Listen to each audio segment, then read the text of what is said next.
So important in Ireland? Potatoes were introduced to Ireland in the late 1500s by Spanish explorers, who had brought them from Peru. Potatoes soon became a staple crop in Ireland, as they were easy to grow, nutritious, and could feed a large population. However, this dependence on potatoes proved disastrous when a fungal disease called the potato blight struck in 1845, destroying most of the potato harvest. This led to a period of mass starvation, disease, and emigration known as the Great Famine, or the Irish Potato Famine, which killed over 1 million people and forced another million to leave the country.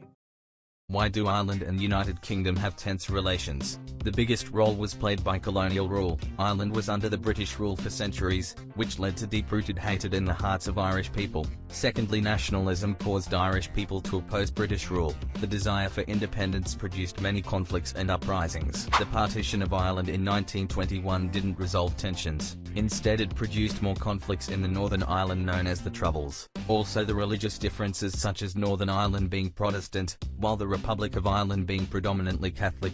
Definitely not. Why? Why? Because I'm Scottish, I'm not British. Okay? Yeah. And Scotland united. The union was not through conquest, but through a strategic marriage. When Queen Elizabeth I of England died childless in 1603, her next of kin, James VI of Scotland, became King James I of England, and the crowns of both nations were united. In 1707, the Acts of Union merged the Scottish and English parliaments. However, this union was not entirely popular. Many Scots were strongly opposed, leading to rebellions that were suppressed. So would Scotland have been better off if it had remained independent? I'm Welsh, that's all I'll say. Possibly Welsh. I'm a Welsh person. I'm Welsh, not British. No. We're our own nation, we've got our own culture, we've got our own history. Link it with Britishness. It's being oppressed by English people. The first. Did you know that King Edward I, known as Longshanks, was a force to be reckoned with during his reign in medieval England? One of the most dramatic events of his rule was the conquest of Wales. In 1277, Edward launched a massive military campaign against the Welsh prince, Llywelyn ap Gruffydd. After a series of fierce battles, Edward succeeded in subduing Wales, marking the end of its independence. To solidify his control, Edward constructed a series of imposing castles, like Caernarfon and Harlech, which still stand today. His actions forever changed the landscape of Britain, leaving a legacy of English dominance that would last for centuries. சென்னையில் இருக்கிற பாரிஸ்க்கு அந்த பேர் எப்படி வந்ததுன்னு தெரியுமா? பாரிஸ்னா France தலைநகரம் Paris இல்லைங்க. ஐரோப்பாவில் வேல்ஸுங்கிற இடத்துல தாமஸ் பாரி அப்படிங்கிற வியாபாரி இருந்தார்.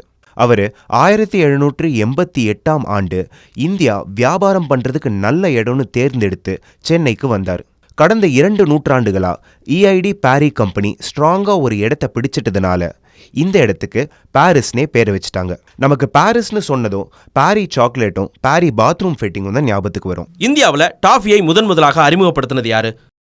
1914ஆம் ஆண்டு பாரிஸ் கன்ஃபெக்ஷனரிஸ் இந்தியா லிமிடெட் இவங்க தான் அறிமுகப்படுத்தினாங்க. அதாங்க நம்ம சென்னையில் பாரிஸ் கார்னர் இருக்க இந்த பெயர் வர காரணமாக இருந்த அதே பாரிஸ் கம்பெனி தான்.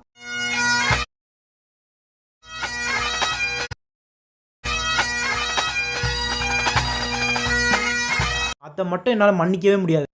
ஹே, நம்ம எல்லாரும் உண்மை நம்பிட்டு இருக்க ஒரு பொய்யை சொல்லட்டுமா?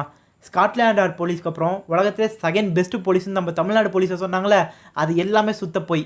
கொஞ்சம் யோசிச்சு பாருங்கள், ஆளுங்கட்சியாக இருக்க ஒரு அரசியல்வாதி மேலே சின்னதாக ஒரு கம்ப்ளைண்ட் இருந்தால் எவ்வளோ யோசிக்கிறாங்க நம்ம போலீஸ்காரங்க. அவங்கள எப்படி உலகத்திலே செகண்ட் பெஸ்ட்டு போலீஸ்னு சொல்கிறீங்க? இதுக்குன்னு நான் நம்ம போலீஸை நான் தப்பாக சொல்கிறேன். நம்ம போலீஸ் நம்மளுக்கு எப்போதுமே பெஸ்ட் தான். ஆனால் நம்ம பார்க்குற பார்வை தான் தப்பு. ஒரு இன்டர்நேஷ்னல் போலீஸோட எப்படி ஒரு ஸ்டேட் போலீஸை கம்பேர் பண்ணுவீங்க? நம்மளே நம்ம ஊரில் ஏதாவது ஒரு பிரச்சனைனா அது சிபிஐட்ட போனால் தான் அந்த பிரச்சனையே சால்வ் ஆகும்னு நம்பிட்டு இருக்கேன். நம்மளே ஒருத்தன் ஏமாத்திருக்கானா அவன் எவ்வளோ பெரிய தில்லாலங்கடியாக இருப்பான்னு அவனை பிடிச்சி தேரப்பானா அப்போ தான் எனக்கு ஒன்று மாட்டினுச்சு. ஒரு தடவை ஸ்காட்லாண்ட் போலீஸும் தமிழ்நாடு போலீஸும் சேர்ந்து ட்ரைனிங் எடுக்கலான்னு பேச்சுவார்த்தை நடந்துட்டு இருக்கும்போதே மீடியாலாம் அதை தப்பாக புரிஞ்சுக்கிட்டு உருட்டுனாங்க பாருங்க, பெரிய உருட்டா. ஸ்காட்லாந்து காவல்துறை வட்டாரத்திலேயே முதலிடம் வகிக்கிறது. இந்த நிலையில் Scotland chief constable of police என்ற பதவிக்கு முதல் முறையாக ஜோக் பாரெல் என்ற பெண் நியமனம் செய்யப்பட்டுள்ளார். பதவியேற்ற முதல் நாளிலேயே அவர் செய்தியாளர்களுக்கு அளித்த பேட்டியில் ஸ்காட்லாந்து காவல்துறை இனவெறி நிறைந்ததாக சொல்லப்படுகிறது. அந்த கருத்து உண்மைதான். ஸ்காட்லாந்து காவல்துறையில் காணப்படும் இனவெறியை முடிவுக்கு கொண்டு வருவதே எனது நோக்கம் என்று அவர் was tabled in the Scottish Parliament, a motion to recognize and tackle Hindu phobia. This is the first of its kind in all of Europe.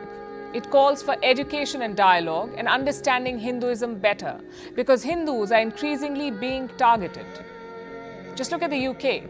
Temples have been vandalized here. Hindus often face slurs, systemic bias, and are even being called extremists. But Hinduphobia is not unique to the UK. Hindus have been targeted in several Western countries like Canada and the US. And that is why what Scotland is doing matters. Scotland,